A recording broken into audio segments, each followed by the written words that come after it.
பத்திரிகையாளர் சுவாமிநாதன் இணைந்திருக்கிறார். வணக்கம் சார். வணக்கம். 3 அதிமுக எம்எல்ஏக்கள் அதிமுக இருந்த எம்எல்ஏக்கள் ரிசைன் பண்ணி இப்ப தாவேக்கால இணைஞ்சிருக்காங்க. இது யாருக்கு ஆதாயம் நினைக்கிறீங்க? நிச்சயமா இது தமிழக வெற்றி கழகத்திற்கு ஆதாயம். கிட்டத்தட்ட அந்த விலகிய சட்டமன்ற உறுப்பினர்களுக்கு கூட ஆதாயமா இல்லையா என்பது நம்ம மீண்டும் அவர்கள் விசில் சின்னத்தில் போட்டியிடுகிற வாய்ப்பு கிடைக்கிற பொழுதும் அதில் அவர்கள் வெற்றி கிடைக்கிற பொழுதும் தான் தீர்மானிக்க முடியும். கிட்டத்தட்ட அண்ணா திராவிட முன்னேற்ற கழகத்தின் சார்பில் இருந்த எம்எல்ஏக்கள்ல ஒரு 25 பேர் தமிழக வெற்றி கழகத்துக்கு ஆதரவாக வாக்களித்தார்கள். அந்த வாக்களிப்பும் முடிந்து விட்டது. 144 உறுப்பினர்களுடைய ஆதரவும் கிடைத்து விட்டது. அதற்கு பின்பு 3 பேர் ராஜினாமா. ஒருவேளை அவர்கள் முன்னெச்சரிக்கையாக இருந்திருக்கலாம். கிட்டத்தட்ட தகுதி நீக்கத்தில் நம்முடைய பதவிகள் போய்விடக் கூடாது என்கிற முன்னெச்சரிக்கையோடு அவர்களாவே ராஜினாமா செஞ்சுட்டு தாவேகா பக்கம் நகர்ந்துட்டாங்க. அதுல தாவேகாட்ட சில முன்னுறுதிகளை அவர்கள் வாங்கியிருக்கலாம். எங்களுக்கு வாய்ப்பு தாங்க, விசில் சின்னத்தில் நாங்க போட்டிடுறோம், எங்களோட சுய செல்வாக்கு பிளஸ் விஜய் என்கிற ஒரு செல்வாக்கு இரண்டும் சேர்ந்து வெற்றியாகலாம் அப்படின்னு கணக்கு போட்டிருக்கலாம். பட் எப்படியாக இருந்தாலும் இதுல லாபம் தாவேகாவுக்கு தான், நஷ்டம் அதிமுகவுக்கு. அது எஸ்பி வேலுமணி அவர்கள் டீம்ல இருந்து வந்திருந்தாலுமே கூட எஸ்பி வேலுமணி அவர்கள் தரப்புல இருந்ததுல 5 சட்டமன்ற உறுப்பினர்கள் எடப்பாடி பழனிசாமி அவர்கள் பக்கம் போயிருக்காங்க. அப்படி படிப்படியாக அந்த மாற்றம் நிகழ்ந்திருக்கும். 2 நாட்களுக்கு முன்பு ஒரு விஷயம் கவனிச்சோம்னா சார், கோயம்புத்தூர்ல நடந்த அந்த மாணவியினுடைய பாலியல் வன்கொடுமை பிளஸ் கொலை அந்த சம்பவத்துல எஸ்பி வேலுமணி அவர்கள் தாவேகா அரசை கண்டித்து அறிக்கை விட்டிருந்தார்.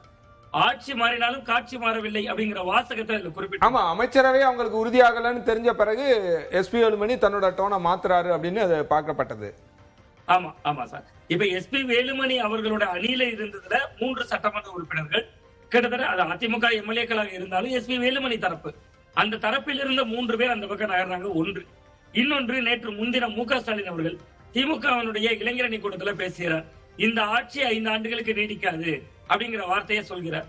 அவர் இன்றைக்கு நேற்றுல முந்தைய அதிமுக ஆட்சி எடப்பாடி பழனிசாமி அவருடைய ஆட்சியவே அப்படிதான் சொல்லி வந்தார். இந்த ஆட்சி நீடிக்காது என்றுதான் சொல்லி வந்தார். பட் திமுகவுடைய இளைஞரணி கூட்டத்துல இந்த ஆட்சி 5 ஆண்டுகள் நீடிக்காதுங்கிறது நம்ம இதெல்லாம் பொருத்தி பார்க்க வேண்டியிருக்கிறது. 5 ஆண்டுகள் நீடிக்காது என்று ஒரு முன்னாள் முதல்வர் திமுகவினுடைய பிரதான எதிர்கட்சியினுடைய தலைவர் சொல்கிறார். அது சொல்லி ஒரு 48 மணி நேரத்துல இன்னொரு பிரதான கட்சியான அதிமுகவில் இருந்த 3 எம்எல்ஏக்கள் பதவியை ராஜினாமா செய்யறாங்க. கிட்டத்தட்ட அதிகார துஷ்பிரயோகம் தான் தொடர்ந்து முதலிருந்தே நடந்து வருகிறது. தலைமைச் செயலகத்திலேயே கிட்டத்தட்ட அவர்கள் தாவேகாவில் தங்களை இணைத்துக் கொள்கிறார்கள்.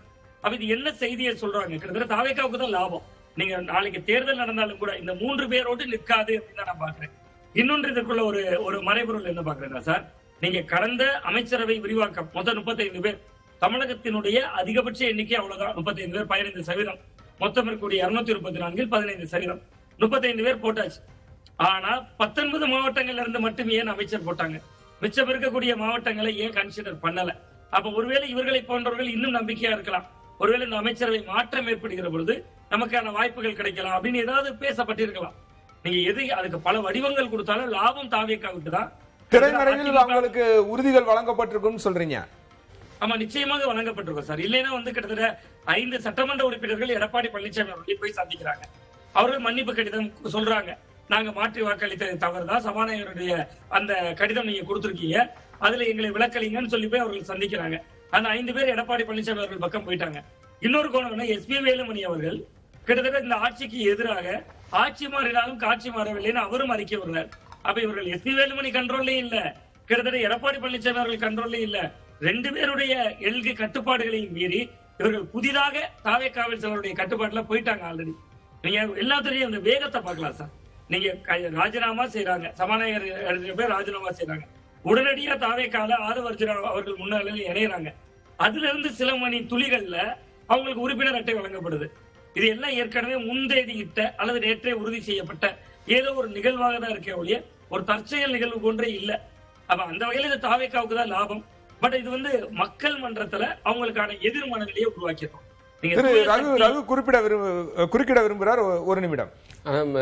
திரு சுவாமிநாதன் சொன்னாரு அவங்க வேலுமணி பக்கம் இருக்காங்களா இபிஎஸ் பக்கம் இருக்காங்களா, சிவி சண்முகம் பக்கம் இருக்கலாமே. ஏன்னா நீங்க வேலுமணி வேலுமணி சிவி சண்முகமே எனக்கு தோணுது. ஏன்னா அவர்கிட்ட கேட்கும் போது ஒரே ஒரு வார்த்தை சொல்லிட்டு போனார், ஒரே சென்டென்ஸ் சொல்லிட்டு போனாரு, இதே மாதிரி 3 பேர் ரிசைன் பண்ணிருக்காங்களே, ஏன்னா கார்ல உட்காந்துட்டு இருக்கிற 35 கூட மாறும்னு சொல்றாரு. சோ அவருடைய ஸ்ட்ராட்டஜியா இருக்கலாம்ல. நீங்க என்னவா இருந்தாலும் எம்எல்ஏவா தான் இருக்க முடியும். எடப்பாடி பழனிசாமி பக்கத்துல இல்ல, அவர்கிட்ட கேட்ட கேள்வி 25 எம்எல்ஏக்கள் இருந்த இடத்துல 3 பேர் ரிசைன் பண்ணிருக்காங்கன்னும் போது 25 35 அவருக்கு கண்டம் பண்ணலையா அவரு? அவர் வந்து தாவேக்காவை வந்து கண்டிச்சு எதுவுமே பேசலையே. அதற்கான வாய்ப்பு தானே. குதிரை பேரத்தில் ஈடுபடுறாரு அந்த மாதிரி ஏதாவது சொல்லியிருக்கலாம்ல. அவர் சொல்லாம போனது ஒரு செய்தி இருக்குன்னு எனக்கு தோணுது. மேபி இன்னும் நிறைய பேர் அவர் என்கரேஜ் பண்ணலாம். நம்ம வந்து ஒரு முடிவு எடுத்துட்டோம், இனிமே இழக்கிறதுக்கு ஒண்ணுமே கிடையாது. ஒருவேளை நீங்க சொல்றபடியா இருந்தா கூட அப்ப அதுல சிவி சண்முகத்துக்கு என்ன லாபம் இருக்கு? இல்ல, சிவி சண்முகத்துக்கு மேல வந்து ஊழல் குற்றச்சாட்டு இல்லைங்க. அவர் வந்து பாஜகவோட கூட்டணியில இருந்து ஜெயிச்சாங்கிறத தவிர அவர் மேல பேக்கேஜ் கிடையாது. இப்ப நீங்க வேலுமணி மேல இருக்கிற, விஜயபாஸ்கர் மேல இருக்கிற குற்றச்சாட்டுகள் அவர் மேல இல்ல. அவர் கொஞ்சம் தாறுமாறா பேசுவாருங்கிறது அவருடைய பெரிய கெட்ட பேரு. ஸோ அவர் இப்படி கூட ஒரு சேனல் ஓப்பன் பண்ணி இருக்கலாம். இப்போ நம்ம வந்து திமுக அதிமுக கூட்டணி போகுதுங்கிறத வந்து நிறைய முறை பேசியிருக்கிறோம். விஜய் வந்து இந்த வேலுமணி குரூப்போட என்ன பேசினாரு, தாவேக்கா என்ன பேசுனதுங்கிறதையும் நம்ம அனலைஸ் பண்ணணும். எடப்பாடி பழனிசாமியை பார்க்காம அவர் அந்த குரூப்பை பார்த்ததுலேயே ஒரு மெசேஜ் ஜஸ்ட் வந்து அவங்கள உடைக்கிறதுக்காக போனதா மாதிரி தெரியல. அமைச்சரவையில் இடம் கொடுக்குற மாதிரி தான் போன மாதிரி தெரிஞ்சுது. அதனால தான் எக்ஸ்பான்ஷன் லேட் ஆச்சு. இப்போ 35 பேரையும் இவர் ஃபில் பண்ணதுனால தான் அவங்களுக்கு இடம் இல்லை அப்படின்னு இப்போ வேலுமணிலாம் பேச ஆரம்பிச்சிருக்கிறாரு. ஆனால் இது வரைக்கும் சிவி சண்முகம் தாவேக்காக்கு எதிராக எதுவும் பேசல. அதனால இவங்க இப்போ ரிசைன் பண்ணவங்கலாம் அவருடைய இது என்கரேஜ்மெண்ட் இருக்காங்கிறதே நம்ம கன்சிடர் பண்ணணும்னு நான் நினைக்கிறேன். இந்த அணிக்கு அவருடைய ஆசீர்வாதம் இருக்குதா, இன்னும் நிறைய பேர் வந்தா அவங்களையும் வந்து இவர் என்கரேஜ் பண்ணுவாரா சிவி சண்முகம் அப்படிங்கிற ஒரு சந்தேகம். சாமிநாதன், நீங்க இதை எப்படி பாக்குறீங்க? ஒருவேளை இதன் பின்னணியில சிவி சண்முகம் இருக்கக்கூடும், அவரோட ஆசீர்வாதத்தோட தான் இந்த 3 பேர் போயிருக்கலாம் அப்படின்ற ஒரு சந்தேகத்தை எழுப்புறாரு. இல்ல, அது ரகு சார் அவர்களுடைய சந்தேகம் சரியானதான். ஏன்னா சிவி சண்முகம் அவர்களுடைய அலுவலகத்துல தான் விஜய் சந்தித்தார். எஸ்பி வேலுமணி அவர்களுடைய அலுவலகம் இல்ல, அது சிவி சண்முகம் அவர்களுடைய அலுவலகம் தான். பட் அதுக்குள்ள எனக்கு ஒரு சிறிய மாற்று கருத்தும் இருக்கு. அது என்ன அப்படின்னு பாத்தீங்கன்னா, நீங்க சிவி சண்முகம் அவர்கள் ராஜ்யசபா எம்பி அப்படிங்கிற இடத்தை விட்டு எம்எல்ஏங்கிற கிரேடுக்கு வந்தவர். ஆனா இப்ப பாருங்க, தாவேக்காக்கு இயல்பாக ஒரு ராஜ்யசபா எம்பி உருவாயிருச்சு. அது சிவி சண்முகம் அவர்களால இல்ல. அதுமே ராஜ்யசபா ரிசைன் பண்றாரு அப்படின்னா இங்க நமக்கு ஏதோ ஒரு கிடைக்க போகுதுன்ற எதிர்பார்ப்போட தானே ரிசைன் பண்ணிருப்பாரு. ஆமா ஆமா, அது தேர்தலுக்கு முன்பே அவர் வந்து கிட்டத்தட்ட அந்த முடிவுகள்ல இருந்ததுனால தேர்தலுக்கு முன்பு அவர் அதிமுகவே கூட ஆளுங்கட்சியா வரும்னு நம்பியிருக்கிறார்.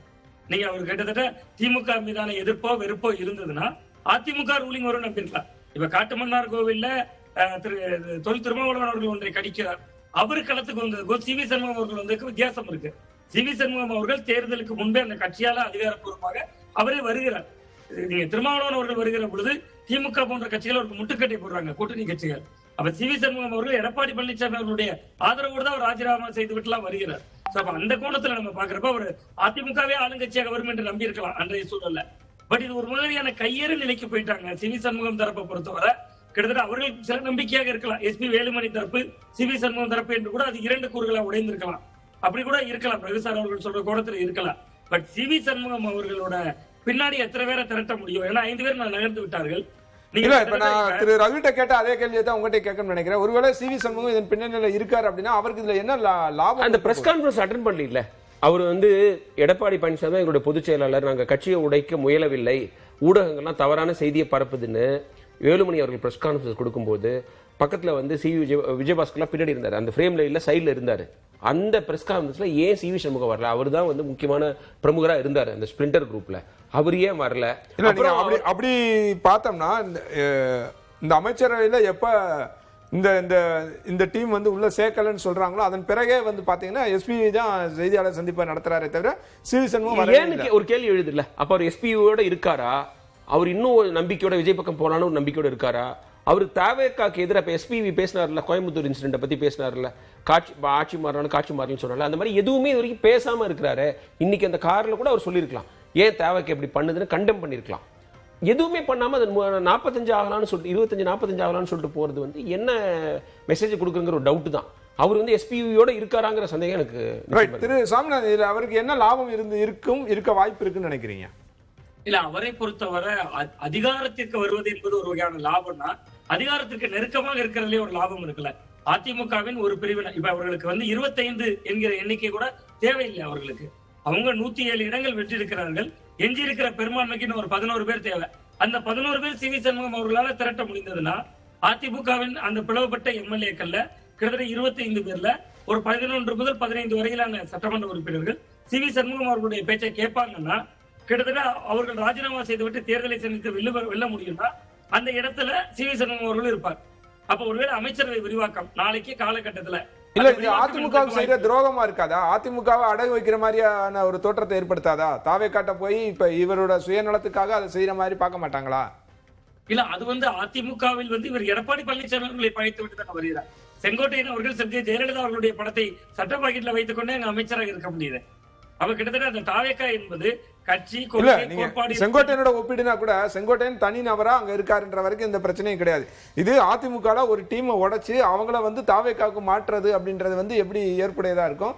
தொண்டர்கள் அதிமுகவோட ஆட்கள் எப்படி அதை ரசிப்பாங்கன்னு நினைக்கிறீங்க? இல்ல அதுதான் சார், தொடர்ந்து காலகட்டங்கள்ல டிடிவி தினகரன் அவர்கள் பின்னால் 18 பேர் போயிருந்த காலமும் இருந்தது. ஓபிஎஸ் அவர்கள், ஒரத்தநாடு வைத்தியலிங்கம் அவர்கள், மனோஜ் பாண்டியன், கிட்டத்தட்ட ஆலங்குளத்திலிருந்து, உசிலம்பட்டியிலிருந்து ஐயப்பன், இப்படி 4 பேர் போன காலமும் இருந்தது. திமுக ஆதரவு நிலைப்பாடே அவர்கள் தான் எடுத்தாங்க. நீங்க சட்டமன்றத்துல கடைசி உரையில உசிலம்பட்டி ஐயப்பன் பேச முன்னாள் முதல்வர் மு க ஸ்டாலின் அவர்கள் ரொம்ப ரசித்து கேட்ட நிகழ்வுகளை நம்ம பார்த்தோம். சோ அந்த மாதிரியான ஒரு காய் நகர்த்தல், தன்னுடைய நலன் நீங்க எம்ஜிஆர் அவர்கள் செல்வி ஜெயலலிதா அவர்களுடைய கால அதிமுக என்பது அதனோடு நம்ம எடப்பாடி பழனிசாமி அவருடைய காலத்தை ஒப்பிட்டு விட முடியாது. அப்ப அவர்களுக்கு இந்த கட்சி மீண்டும் புத்துயிர் பெறுமா என்கிற ஒரு சந்தேகம் இருக்கலாம். நீங்க சி.வி. சண்முகம் அவர்களுடைய தரப்புக்கு ஒரு 11 பேரை திரட்டினா போதும். ஒரு 11 பேர் ஏற்கனவே திருச்சி கிழக்குக்கான ஒரு இடைத்தேர்தல், இந்த 12 பேரும் சேர்ந்து இடைத்தேர்தலில் வென்று விட்டால் இந்த அமைச்சரவை நீங்க கொஞ்சம் கவனிச்சு பாத்தீங்கன்னா சார், செங்கோட்டையன் அவர்களை தாண்டி யாருமே முன்னாள் அமைச்சர்கள் இல்ல. அந்த அமைச்சர்கள் பட்டியல்ல சட்டமன்ற அனுபவம் கொண்டவர்கள் அப்படின்னு நம்ம வரிசைப்படுத்தினா கூட செங்கோட்டையன் இல்ல. எனக்கு இந்த இடத்துல ஒரு கேள்வி மட்டும், இப்ப அவங்க அனுபவத்துக்காக இவங்களை இங்க இருந்து எடுக்கிறாங்களா இல்ல தன்னோட பலம் அதிகரிக்கணும் எடுக்கிறாங்களா அப்படின்றது ஒண்ணு. ஒருவேளை பலம் அதிகரிக்கிறதுக்காக எடுக்கிறாங்க அப்படின்னா இப்ப இவங்கெல்லாம் ஏன் இவங்களை போய் அணுகுனாங்க? இப்ப திமுக கூட்டணியில் இடம்பெற்ற விசிகாவா இருக்கட்டும், இடதுசாரிகளா இருக்கட்டும், ஐஎம்எல் இந்திய யூனியன் முஸ்லீம் லீக்கா இருக்கட்டும், அவங்கெல்லாம் ஏன் அணுகுனாங்க? அவர்கள் மீதான நம்பகத்தன்மை அப்படின்றது கேள்விக்குறியாகுதா? ஆமா, நிச்சயமா சார். ஏன்னா இவர்களுக்கு மீது என்ன நினைக்கிறாங்கன்னா, அரசினுடைய செயல் திட்டங்களை இவர்கள் நாளை விமர்சித்துக் கொண்டே இருப்பாங்க. கம்யூனிஸ்டுகள் வெளியில இருந்து ஆதரவு கொடுக்குறாங்க. நீங்க கம்யூனிஸ்டுகள் வெளியில இருந்து ஆதரவு கொடுக்கறதுங்கிறது ரொம்ப ரொம்ப ஆபத்தானதுன்னு அவங்க நினைக்கிறாங்க. ஆனா கம்யூனிஸ்டுகளே சொல்றாங்க நாங்க எந்த சிக்கலும் பண்ண மாட்டோம். பட் விஜய் தரப்பினரும் அவருக்கு வியூகம் வகுக்கக்கூடியவர்களும் நிச்சயமா நம்பல. இந்த 4 சட்டமன்ற உறுப்பினர்கள் இருக்காங்க. இன்னொரு பக்கம் மு க ஸ்டாலின் அவர்கள் போன்றவர்களுடைய அனுபவசாலிகளுடைய உரை, அவங்க சொல்றாங்களே தொடர்ந்து இந்த ஆட்சி 5 ஆண்டுகள் நீடிக்காது. அப்ப விஜய் என்ன நினைப்பாங்க? விஜய் தரப்பினர் அப்ப நம்ம திமுக கூட்டணிக்குள்ள இருந்து கட்சிகளை வைத்திருக்கிறோம், அப்ப உண்மையிலேயே இது நித்தியகண்டம் பூர்ணாயிசா கூட மாறிடலாம். என்னதான் அமைச்சரவை பிரதிநிதித்துவம் கொடுத்தாலும் கூட பாஜக எதிர்ப்பா நம்ம கூர்மைப்படுத்த சொல்லுவாங்க. இப்ப சி.வி. சண்முகம் அவர்கள் பாருங்க, முதல் நாள் செய்தியாளர்களை சந்திக்கிற பொழுது நாங்க எந்த கூட்டணியிலும் இல்லைன்னு தான் ஒரு வார்த்தையை சொன்னார். பாஜக அவர் நேரில் சொல்லல. ஆனால் நாங்கள் இப்போது எந்த கூட்டணியிலும் நீட்டார். ஒருவேளை இந்த தரப்புல இருந்து ஒரு 10-11 பேர் ராஜினாமா பண்றாங்க, அவங்களுக்கு சீட்டு கொடுக்குறாங்க, பெரும்பான்மைங்கிற இலக்கை எட்டி விட்டார்கள்னா அவர்கள் கிள்ளுக்கு இரையாக இன்னைக்கு திமுக கூட்டணியிலிருந்து வந்திருக்கக்கூடிய கட்சிகளை கூட பயன்படுத்திக்க முடியும். அரசியல் ரீதியாக தாவேக்காவுக்கு லாபமாக தான் இருக்க முடியும். இடைக்காலமா இனி 6 மாதம் கழிச்சுதான் அடுத்த நம்பிக்கை கோரும் தீர்மானம் வரப்போகுது. அப்ப இப்ப நம்பிக்கை கோரும் தீர்மானத்துல அவர்கள் வெற்றி பெற்று விட்டார்கள். ஒரு வெற்றி பெற்ற ஒரு அணி, அதற்கிடையில ஒரு இடைத்தேர்தல், அதுல வென்று விட்டு தங்களுடைய சுயபலத்தை கூட்டிக் கொள்வது, அப்ப அது லாபம் தான் தாவேக்காவுக்குன்னு கணக்கு பண்ணலாம். ரைட். திரு ரகு, நான் வந்து இப்போ விஜய் வந்து சி.வி. சண்முகம் வீட்டில் போயிட்டு ஆஃபீஸில் போயிட்டு பார்த்தாருல அவங்க எல்லாரையும். ஆமா. அப்போ அது வெறும் சும்மா சந்திப்பாது, அதுக்கு முன்னாடியே ஏதாவது ஒரு அஷூரன்ஸ் கொடுக்காம அவர் அங்க போயிருக்க மாட்டாங்க. அமைச்சரவை விரிவாக்கம் வரைக்கும் அந்த எதிர்பார்ப்பு இருந்தது, உங்களது அமைச்சரவைக்குள்ள இடம்பெற செய்வாங்கன்னு. அதன் பிறகாக அந்த சட்ட நுணுக்கங்களை ஆராய்ந்திருக்கலாம். ஏற்கனவே இவங்க வந்து ஆன்டி டிஃபெக்ஷன் லா கீழே இருக்காங்க, இவங்க மேல அந்த மாதிரி பாயலாம்னு நினைச்சிருக்கலாம். அதன் பிறகாக சரி இவங்களை நம்ம சேர்த்துக்கிட்டோம் அப்படின்னா முதலமைச்சர் மீதோ அல்லது இந்த அரசின் மீதோ ஒரு அவப்பெயர் வரும் அப்படின்ற புரிஞ்சுக்கிட்டு அவங்கள தவிர்த்திருக்கலாம் அப்படின்றத பொதுவாக பார்க்கப்படுறது. அதை தாண்டி நம்ம ஆரம்பத்திலே பேசிட்டு இருந்த மாதிரி அந்த ஊழல் கரை இருக்கிற அந்த அமைச்சரவையில் இடம்பெற்றவர்களை தவிர்த்து மற்றவங்களை கூப்பிட்டு வந்தா அது பிரச்சனை இல்லைன்னு நினைச்சிருக்கலாம்.